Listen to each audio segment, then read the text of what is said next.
వారు మొదటిసారి ప్రభాకర్ అన్న మొదటిసారి శాసనసభకు వచ్చిండ్రు, మొదటిసారి మంత్రి అయినారు అధ్యక్ష. కాబట్టి కొద్దిగా తొందరపడుతున్నారు. తొందరపడకండి అధ్యక్ష, చరిత్ర చాలా ఉంది. తప్పకుండా మా తాతలు నేతులు దాగినరు, మా మూతుల వాసన చూడండి అంటే కుదరదు. కేవలం క్రెడిట్ మాత్రమే మేము తీసుకుంటాం. మేము నాగార్జున సాగర్ కట్టినాం, శ్రీశైలం కట్టినాం, కానీ మొత్తం మిగతాయి మాత్రం అన్యాయం అంతా వేరే ఖాతాలో దోస్తామంటే కుదరదు అధ్యక్ష. బరాబర్ చెప్తాం, ప్రధాన ప్రతిపక్షంగా ప్రజల తరపున బరాబర్ లెక్కలు చెప్తాం. బరాబర్ కాంగ్రెస్ పార్టీ యొక్క ఏమేమి దురాగతాలు ఉన్నాయో అవన్నీ చెప్పవలసిన బాధ్యత మా మీద ఉన్నది. బరాబర్ చెప్తామని చెప్పి కూడా నేను తెలియజేస్తా ఉన్నా అధ్యక్ష. అధ్యక్ష, పడావుబడ్డ భూములు, పాడుబడ్డ ఇండ్లు, ఆకలి కేకలు, ఆత్మహత్యలు, వలసలు, కరువులు, కర్ఫ్యూలు, ఎన్కౌంటర్లు, కరెంటు కోతలు, కటిక చీకెట్లు, నెర్రెలు బారిన నేలలు, నెత్తురు గారిన నేలలు, ఇదే కదా ఆనాటి మీ గొప్ప ఘనత వహించిన ప్రభుత్వంలో ఆనాడు మీరు చూపెట్టిన అద్భుతాలు ఇవే కదా అధ్యక్ష. ఒక్క మాటలో చెప్పాలంటే అధ్యక్ష, వీళ్ళ పాలనలో తాగునీటికి దిక్కు లేదు, సాగునీటికి దిక్కు లేదు, కరెంట్ అనేది అడ్రస్సే లేదు. ఇక ఇది వీళ్ళ పాలన అధ్యక్ష. 50 ఏళ్ళు పరిపాలించి అధ్యక్ష, ఇక్కడ కూర్చున్న సభ్యులు ఆలోచన చేయాలి అధ్యక్ష. రాజగోపాల్ రెడ్డి గారు చేస్తున్నారు. నల్లగొండలో ఫ్లోరోసిస్ తప్ప ఏమిచ్చింది అధ్యక్ష? వీళ్ళు నల్లగొండలో ఫ్లోరోసిస్ తో 1,00,000 మంది నడుములు వంగరబోతుంటే మునుగోడు నియోజకవర్గంలో ఒక్కసారి నాకు ఒక కాంగ్రెస్ సభ్యుడు మాట్లాడిండు అధ్యక్ష. అధ్యక్ష సబ్జెక్టే మాట్లాడుతున్నా అధ్యక్ష. తర్వాత సభ్యుడికి ఇష్టం వచ్చినంత టైం ఇవ్వండి, మాట్లాడినివ్వండి, మాకు అభ్యంతరం. I'm not yielding sir, I'm not yielding అధ్యక్ష. నల్లగొండలో ఫ్లోరైడ్ బాధలు, దేవరకొండలో పసిపిల్లల అమ్మకాలు, పాత బస్తీలో మైనారిటీ తీరని బాలికల వివాహాలు, మహబూబ్ నగర్ లో గంజి కేంద్రాలు, పాలమూరు నుంచే 14 లక్షల మంది వలసలు ప్రతి సంవత్సరం. అధ్యక్ష, ముఖ్యమంత్రి రేవంత్ రెడ్డి గారి సొంత నియోజకవర్గం కొడంగల్లో ప్రతిరోజు 2 బస్సులు అధ్యక్ష బొంబాయికి పోయేది.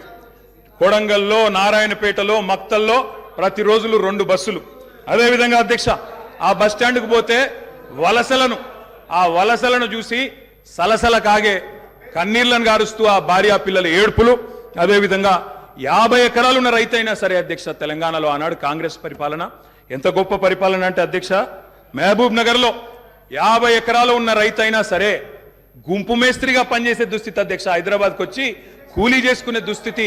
ఇది వాస్తవం అధ్యక్ష, వారికి కూడా తెలుసు. మొట్టమొదటి సమావేశం, మొట్టమొదటి రోజు వారు గవర్నర్ ప్రసంగం మీద ధన్యవాదాలు చెప్పే తీర్మానంలో కొంత పెద్ద మనసుతో ఈ ప్రభుత్వం చెప్పినటువంటి మాటలను స్వాగతిస్తున్నామనో, లేకపోతే అదే రీతిలో మనం ముందుకు పోదామనో అలా చెప్పుకుంటూ సభ నడిపించడం కోసం ప్రయత్నం చేయాలి. కానీ మొదలు పెట్టడమే వారు అసలు ఒక దాడి మొదలుపెట్టినట్టు మొదలు పెడితే ప్రభుత్వానికి తప్పనిసరి పరిస్థితుల్లో మీకు మేము అనుకున్నటువంటి ప్రజాస్వామ్యయుత సభ నడిపేదానికంటే మీకు సమాధానం చెప్పే కార్యక్రమంలో ఆ స్ఫూర్తి కూడా దెబ్బతినేటట్టుగా వారు మాట్లాడుతున్నారు. అది కరెక్ట్ కాదు. దయచేసి మీరు ఏం చేశారనుకుంటున్నారో చెప్పండి, మేము ఏం చేయాలనుకుంటున్నారో చెప్పండి. దాని ద్వారా రాష్ట్రానికి ఏమైనా చేద్దామనేటువంటి ఆలోచన ఉండాలి తప్ప మీరున్న టైంలో గంజి సెంటర్లు ఉన్నాయి, మీరున్న టైంలో అసలు నీళ్ళే లేవు. నీళ్ళు ఏడలేవండి. ఆర్డబ్ల్యూఎస్ పథకం ద్వారా మొత్తం రాష్ట్రంలో దాదాపు 70 నుంచి 80% నీళ్ళు ఇచ్చారు. మా ఆదిలాబాద్ నుంచి నేను ఖమ్మం వరకు చెప్తాను, నేను ప్రతి ఊరితో సహా లెక్కలతో సహా చెప్తాను. చివరి గోండుగూడెల్లో కూడా మీరు చెప్పినటువంటి ఆర్డబ్ల్యూఎస్ దాదాపు 43,000 కోట్ల రూపాయలతో ఖర్చు పెట్టారు. ఏడాది ఒక్క గ్రామంలో నీళ్ళు వస్తున్నాయండి.